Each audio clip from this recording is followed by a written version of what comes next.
Hey guys, welcome back. So here we are at delivery in Billings, Montana. There was a little design issue on one of the boats. So this one's going to here, this one's going down to Idaho. And we're waiting to see if they're going to take it as is or if they want it fixed the way that they think it should be. They're on the phone with the manufacturer right now, so we're just waiting to get a solid answer on that. In the meantime, I get to sit here and wait. Shouldn't be more than a couple more minutes, so that's not terrible. And then we'll see if I'm going home or if there's a load for me elsewhere. Not holding my breath at this point because, well, you all know what the load boards look like right now. Just about impossible to get much of anything to do anything. Not a great time to be in RV transport. So I'm gonna go back to sitting and waiting, and I'll catch you guys hopefully as we're delivering this one down in Idaho. Okay, so we got the boat unloaded and I was heading home. I conveniently had to drive past our Hansen yard because Idaho Falls to my house. It's on the way. So called the dispatcher and I said, hey, what are the chances you got something? He goes, sit tight for like an hour. So there's a truck stop right out there. Went in there, had some lunch, sat around, and I got lucky.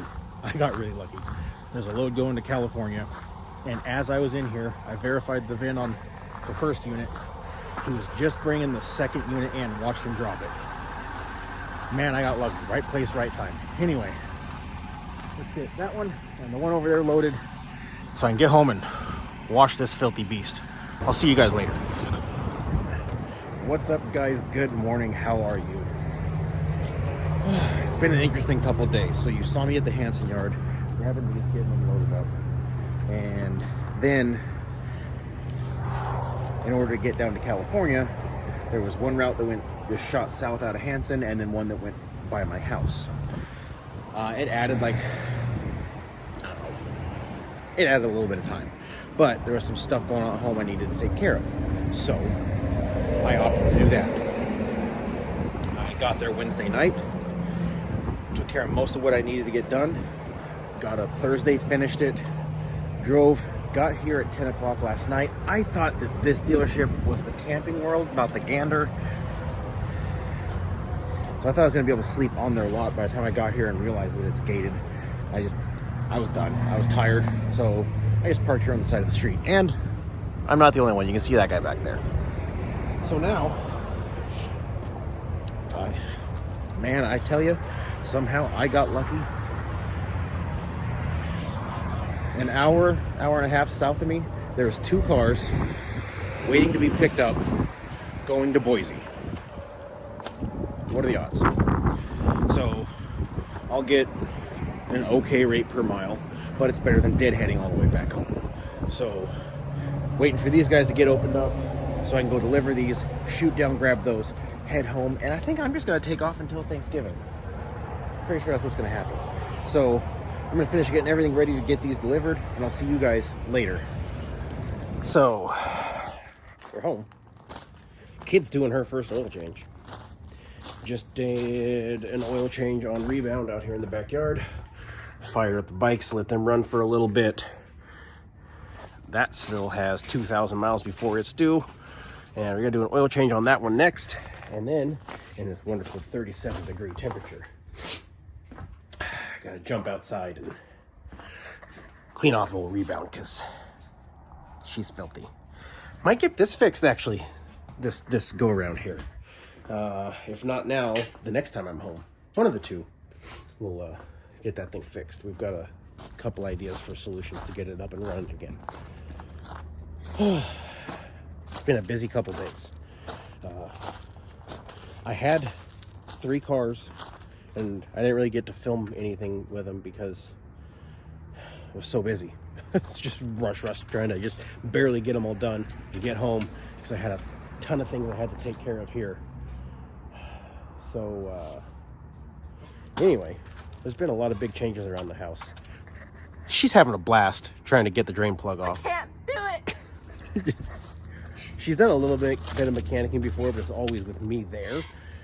Now I'm making her turn every wrench, do everything. I haven't really touched much of nothing, have I? No? No. But she's learning, and that's important. It's the way my dad did with me, and I'm doing with her. So I'm going to get back in there, give her a hand, so I can get that one done too, and I'll see you guys in a little bit. All right, day 2. So yesterday, washed the truck and trailer, and it's not like a spotless washing. I should probably go over it again.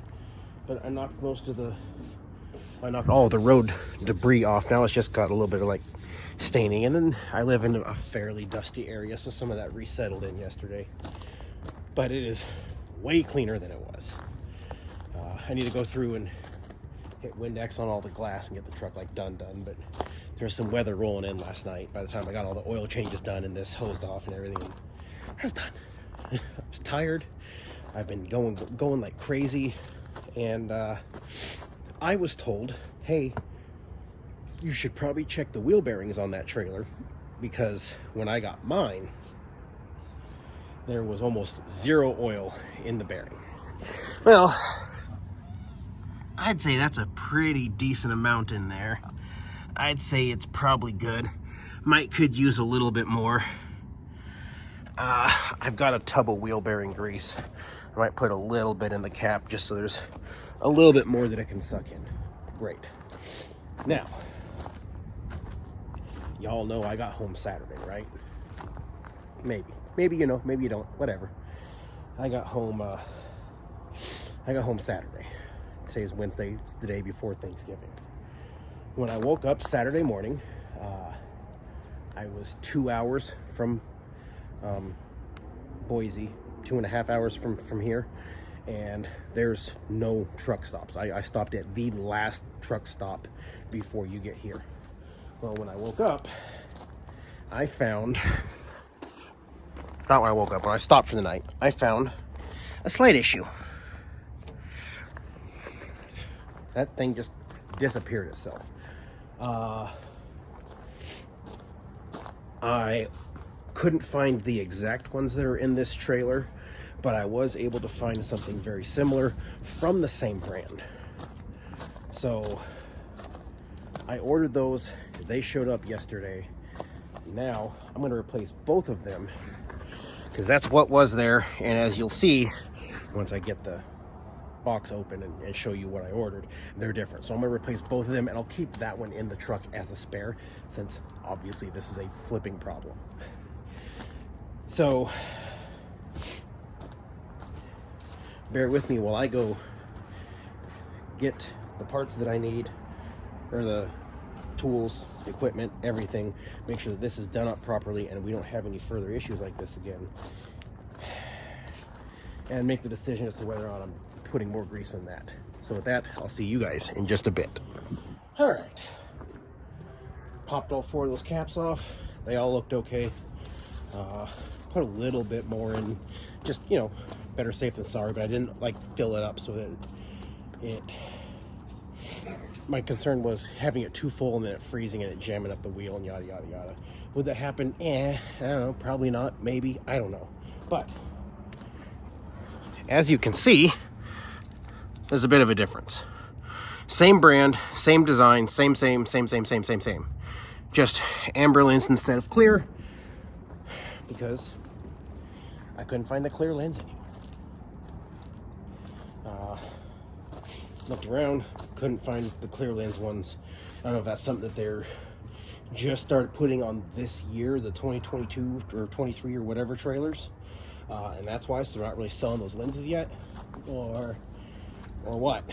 So for now, I'll swap out to the yellow ones, amber if you will, and I'll keep that one clear one as a spare. Probably what I'll end up doing is eventually I'll pop these out for the red ones, so that all I have to worry about is I'll have the 5 clear markers, and then the brake and turn signals will be their appropriate color. We'll see. Anyway, for now, I have a solution to a problem, so I'm going to get at it, and I'll show you guys the trick that I was told about to stop these from popping out, and I'll see you in a bit.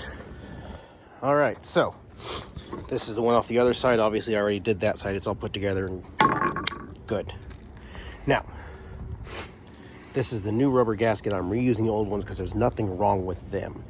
But what you do, take your RTV gasket maker, silicone, whatever, and you run a little bead inside all the way around, and then you take your light and you slide it in, and when it pops in, it forms a great seal all around this back side and locks it into here, and you'll see a nice little bead push out all the way around. And that came to me from someone who has dealt with this, and everyone I've talked to has said you got to find some way to seal those lights in. And ship she's have electrical problems, and ship she's don't grease their bearings properly, and ship she's lights fall out of their holder. Maybe ship she isn't the best trailer company. I don't know. I'm not going to say one way or the other yet. I'm going off of what other people are telling me.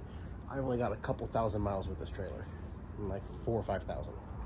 But in that 4,000 or 5,000, I've seen a few problems, so we'll see.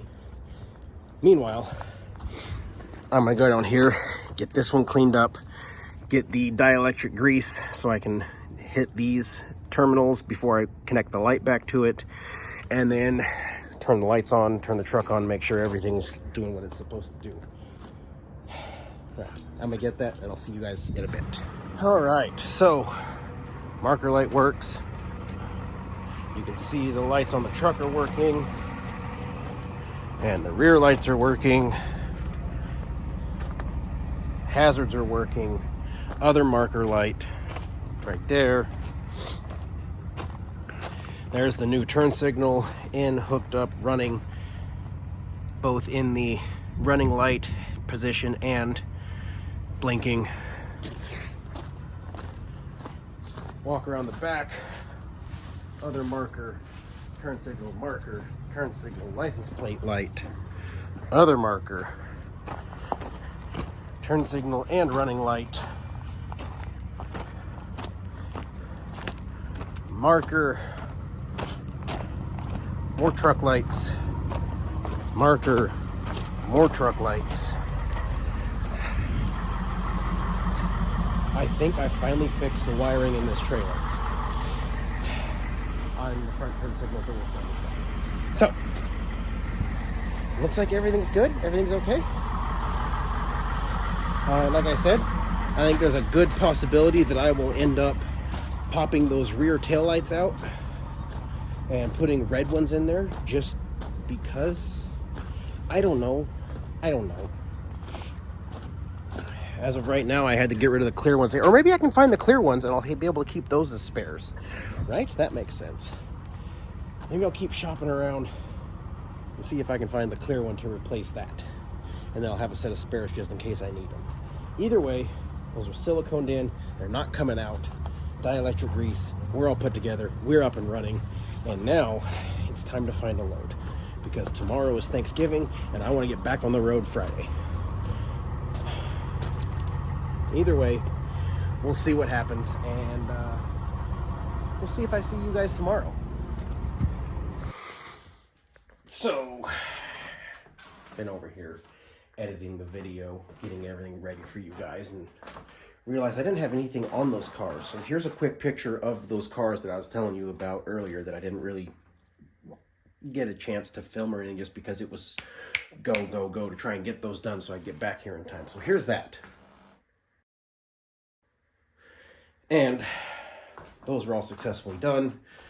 Picked them all up one day, drove halfway here, most of the way here. Got up the next morning, as I mentioned earlier, where I woke up a couple hours outside of the Boise area here and knocked out that last couple hours, made delivery and all those, came home, and been home enjoying some family time ever since. Did a whole lot. House is redecorated from the last time you guys were in here and looked around and saw things. The storage closet is much more put together. The bedroom's cleaned up, everything is, there's been a lot of changes around the house here. Anyway, I am going to call this video the end right here, just because we're already well over 15 minutes, 16 by now, and I don't want to make the video stupid long. So I'm going to end this one, and as always, those of you out on the roads, I wish you fair winds and following seas. Take care, and happy holidays.